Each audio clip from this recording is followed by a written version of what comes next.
Today I'm doing a quick review on the Cen Tech cable tracker that Harbor Freight sells. I have already used this, and if you would like to see the video where I use this tracker to track an open circuit in my kitchen wiring, it's in the video up above. Now, the reason I bought this from Harbor Freight was because I had a problem and I had to get it straightened out sooner than later. I already have it unpackaged, but when you open the box, it comes in this case. It holds everything nice and tight in here. And you need two 9-volt batteries for this unit, and it does come with the batteries. This is the receiver end of it. I noticed some other models had a rigid staff. This is flexible. So if you have to go behind something or bend something, this bends. And then you have this receiver. Now, before I bought it, I read some reviews. And some of them were pretty horrible. But I figured, well, the Harbor Freight, they give you that 90 days. If it doesn't work, you know, you can always bring it back. But it did work. I did have a little problem using it because when you're tracing the wire in the wall, and you could check in that video up above, when you're tracing the wire, if this is anywhere near this, it's still going to pick up the tone. And you have to get an ear for this to follow it. It is a little tricky. This is the first time I have ever used one of these, Harbor Freight or otherwise. So it could be my inexperience that gave me a little bit of an issue with it. But that said, let me show you real quick. I didn't even untangle it because I wasn't sure if I was going to bring it back, but I'll be keeping this.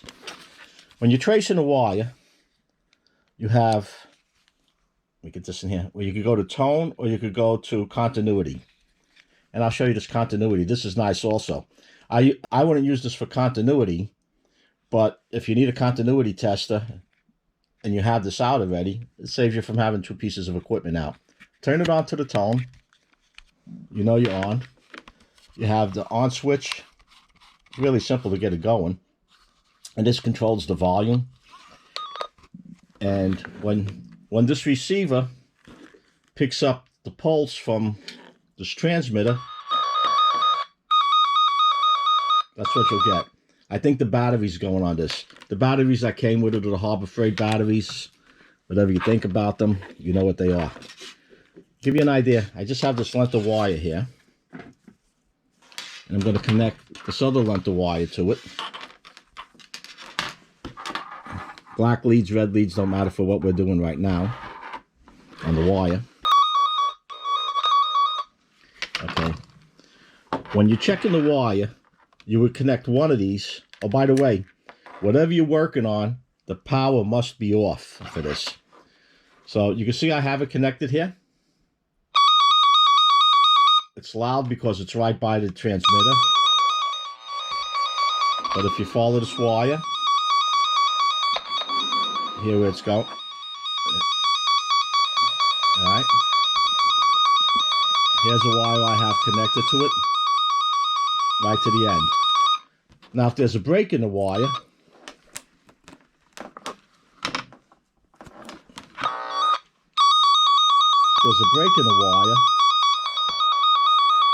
this is what I was talking about. You can still hear it beeping even though there's a break. This requires a little tuning of your ear to hear the difference in it. Now that it's connected again, that's it unconnected. And when you're tracing the wire through the wall, the signal you hear is even more faint than what you hear now because of the sheetrock. All right, and when you want to check the continuity, put the switch down, and now you would use both the leads. So you can see that green light coming on. Let's use this other wire with it. We have this wire.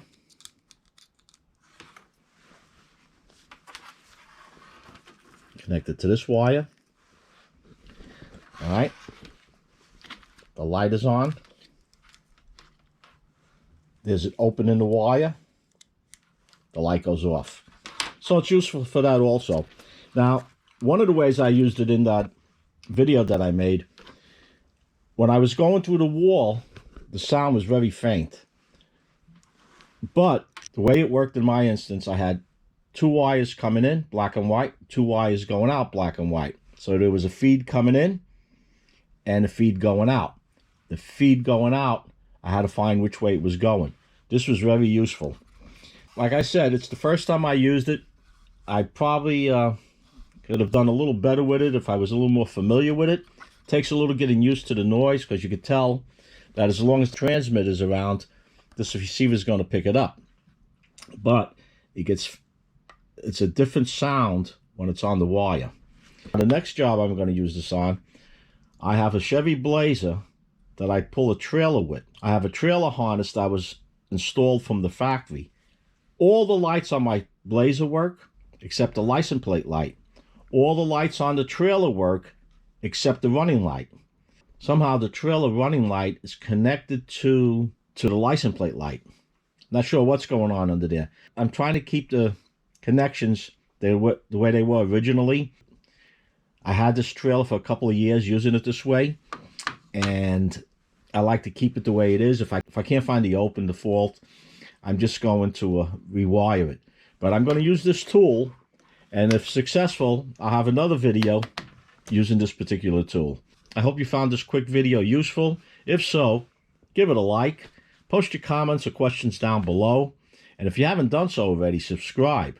Hit that Joe Z button at the end of the video to subscribe to my channel. And if you haven't done so yet, hit that bell icon not to miss my new videos as I upload them.